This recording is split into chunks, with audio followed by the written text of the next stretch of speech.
Hi, it's Kat from Elevate for Self Love, my channel where we talk about recovering from toxic relationships and regaining our self esteem and self love. Today, I'm doing something a little bit different. I'm doing a podcast video, and that's because I haven't been able to make any regular videos lately as I've been tied up with creating an online course. And that course is going to be launched in January. It's a really amazing course about recovering from a toxic heartbreak and all the steps necessary to do so. It will really get you started on a healing journey and give you some sort of plan if you are not yet understanding the steps you need to take. It's filled with a lot of information from psychology, biology, and just in general a lot of tips and ideas on how to get through this really difficult time. And if you're going through a heartbreak right now from a toxic relationship, I feel for you because I know how it is. I was there several times and I know how it is. Um, so that course is going to be out in January. Look for that. And of course, I'll make announcements and I'll do a video about it. I'm trying to make the cost accessible to everyone. So it's not going to be priced too high. And it's my first online course. So I'd love some feedback when I do release it. It would be great to get your feedback on it. Anyway, today's topic is going to be no win situations with the narcissist or cluster B. Um, so people with narcissism or cluster B personality disorders are very similar. And, a lot of the time I use the terminology toxic person. So I'll use all these types of descriptions interchangeably. So just know that if I say narcissist or I say borderline or I say toxic person, it's all relatively the same because they have this a similar mindset in certain ways. They're not completely the same in the reasoning and the reasons why they do things. However, there are very many similarities. And there's also a comorbidity, which is that they often suffer from more than one of these issues. So they may have, they may be cluster B borderline personality disorder, but they have narcissistic tendencies. And so there's a bit of an overlap. Um, there's so many different combinations, let's say, but there's just like a general sense. And the point of this video is to talk about how you're never going to succeed with this person. Like it's a no-win situation. It's like a dead end, essentially. So, in your personal journey of self-discovery, you're going to realize that there are some no-win situations. No one, neither you nor the toxic person, is going to win or succeed. And essentially, there's no resolution. There's no ability to make things good for either one of you in the situation. Unfortunately, when you're dealing with someone who has a personality disorder or mental illness, there's no way to ensure that that is going to be remedied. There is no answer, right? So a lot of times as codependents, we try to find answers, we try to fix things, we try to make situations better. And through my own healing journey of working on my own codependency, I have to be able to get to a point, as everyone does who's involved with the toxic person, and say, everyone who's involved in this is going to lose. Everyone who is participating in this toxic dynamic is going to lose. That means me, and that means the toxic person. Both of us are codependent upon each other in a way to perpetuate this dysfunctional dynamic and this dysfunctional relationship, if you want to call it a relationship. I mean, technically, I don't think we really have relationships with these people. I think it's more of a situationship because they can't do relationships, right? The relationship is a give and take. It's two people who are giving and taking. When you're with a toxic person, a lot of the time, it's mostly taking on their side, right? And giving on your side. So I don't know that I like to call it a relationship, even though, we all pretend, like, and especially as a codependent, we pretend in a fantasy world that we're in a relationship. We want it to work out. We want to feel like it's going to work out. And, not realizing at the time that it's a no win situation. There's no positive way for this to end up, let's say. Either you stay with this person and you endure the abuse.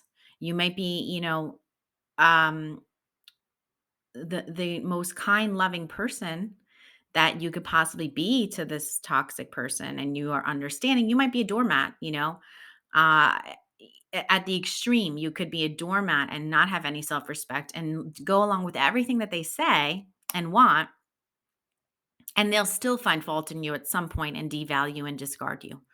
So essentially, whether you stand up for yourself and have self respect, and then there's some conflict, or you don't have conflict and you basically just, cater to them, no matter what happens, you will wind up in the same place. So if you continue with the relationship, you're going to wind up hurt. If you end the relationship and you walk away, you're going to wind up hurt. And so that's why I say it's a no win situation, because at the end of the day, these relationships just don't work. Toxic people just can't do it. They're not capable. They don't have the emotional skills. They don't have the um, emotional self awareness. They don't have the maturity level. And some people say like EQ, like emotional intelligence, which is very true. A lot of them don't. And instead of them being interested in learning those things, unfortunately, they're not interested in that. They just want to go along as they've been going along.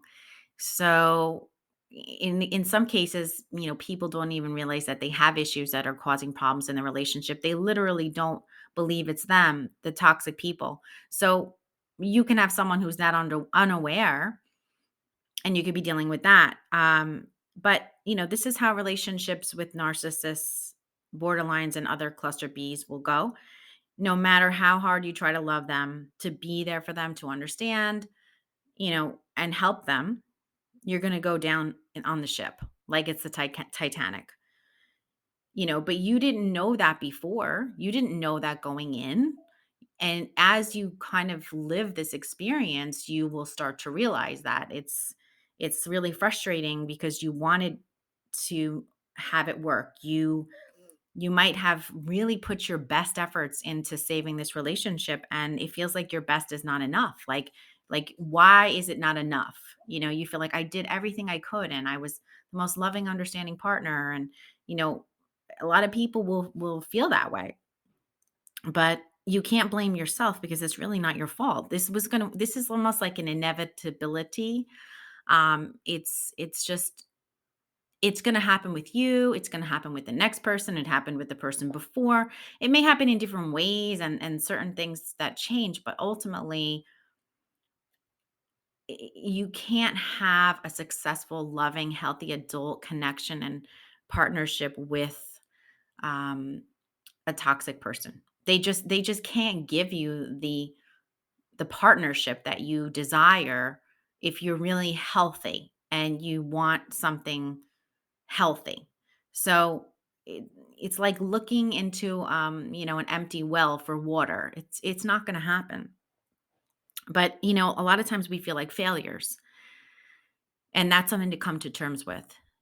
Because you're not a failure. You did what you could, but you can't save people and you can't change people. And a lot of the times I think from people I know, often the partner of the toxic person will try to educate and help the toxic person understand. I think the non-toxic person thinks like, hey, like if they just understand, then maybe we can change things. Like they just must not understand that they're hurting me. Maybe they don't understand.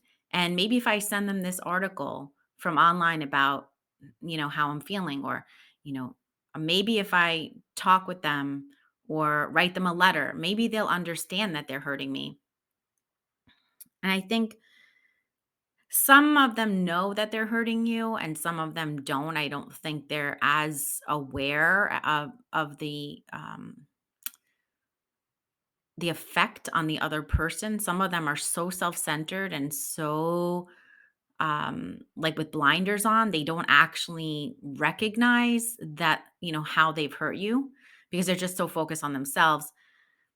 Some of them know they've hurt you and they just don't really care. It's not like important to them. So I think that's something to keep in mind.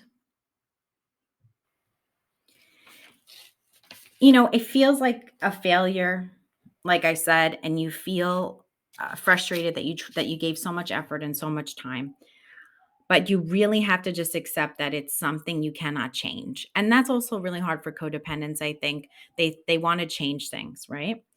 Um, Not being able to change things frustrates us usually. And, we all want to feel like we can make changes in life, like have agency to make changes.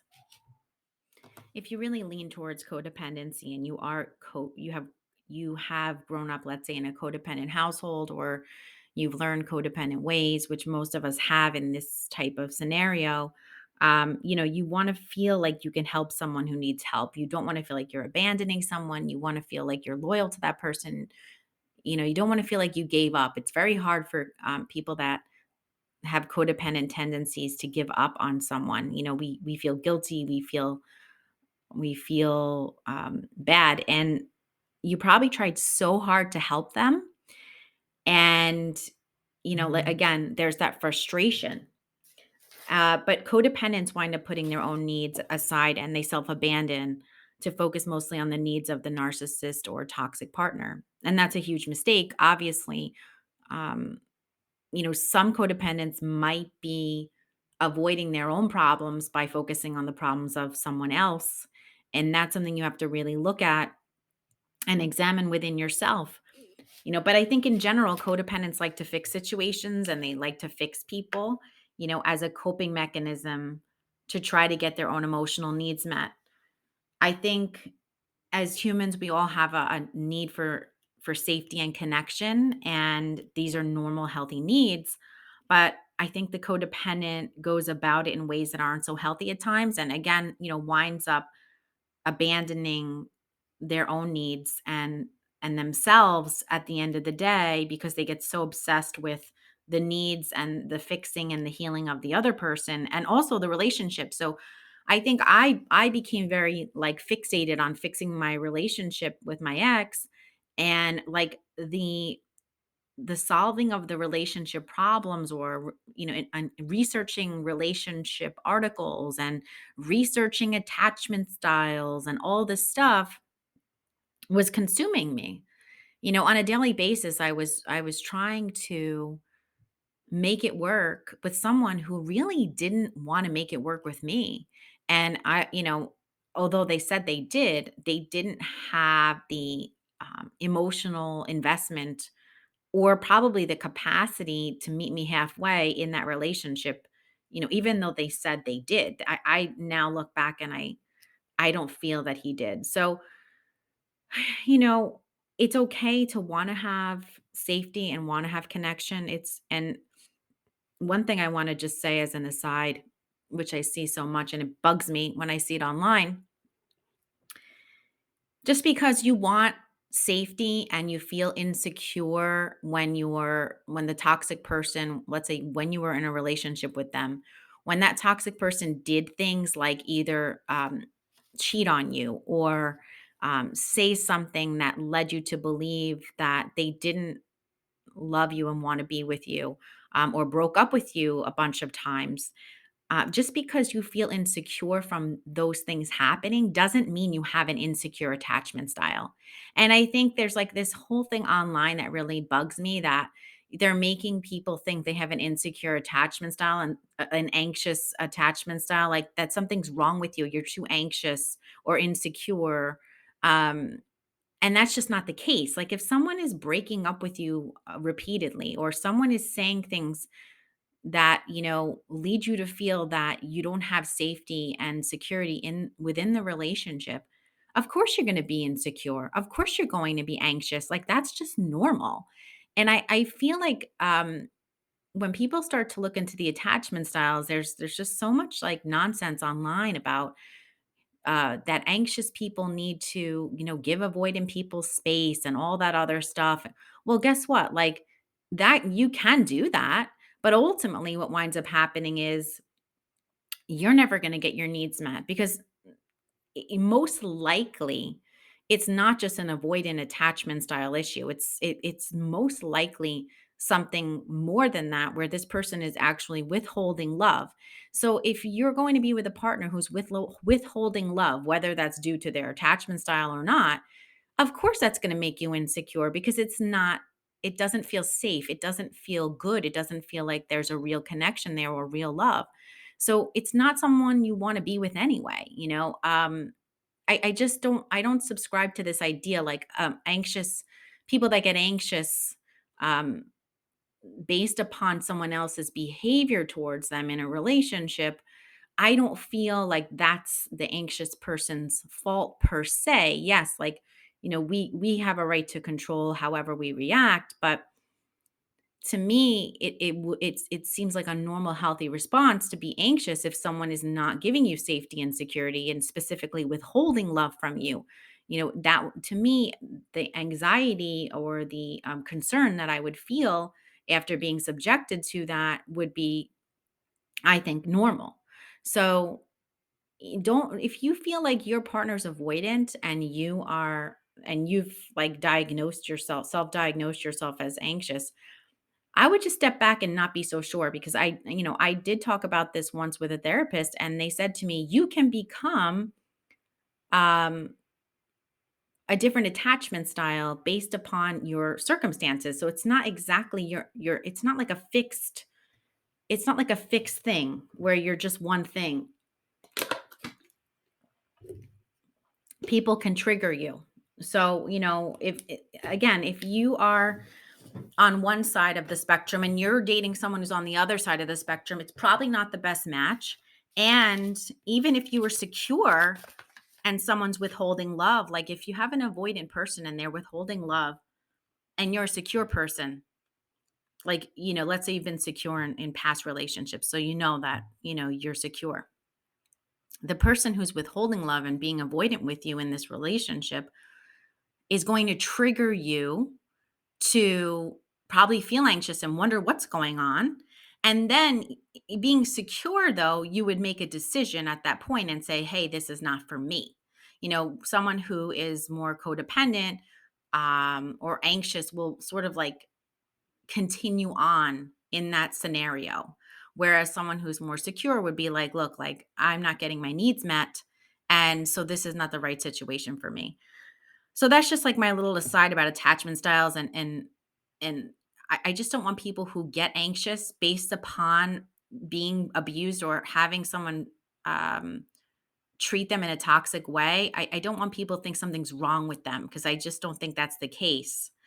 I think that there's reasons why people get traumatized and they get CPTSD from these people. It's not because of your attachment style, because you're anxious and it's your fault.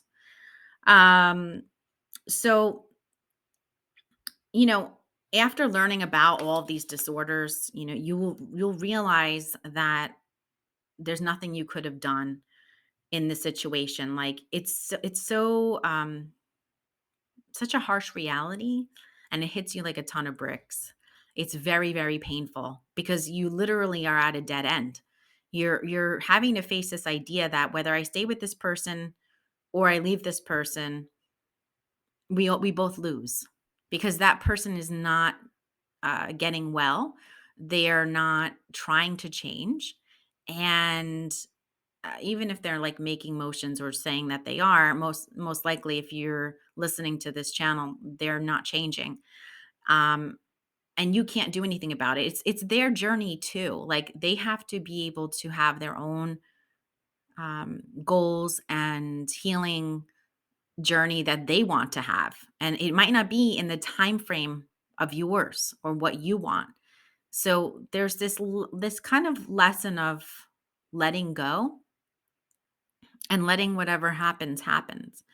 And I would say doing no contact with a toxic person, because any contact you have has the ability to pull you back in and sort of uh twist your mind up a little bit, because even though you have to let go and that's probably the healthiest choice, you still wish that you didn't have to. So the best thing to do is to end contact with this toxic person and focus on your own healing journey. If you're codependent like me, that I'm getting deeper and deeper into my own codependency uh, healing and figuring out why I've tolerated abusive relationships or situationships, really. Why have I gone along with accepting someone's toxic behavior towards me when I'm a strong, independent woman?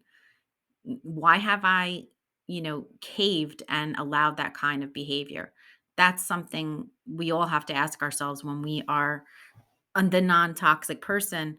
And I mean, I think that ultimately when you have this dynamic too, you both become toxic to each other, right? Like codependency, it's not a disorder, but it does add fuel to the fire, let's say.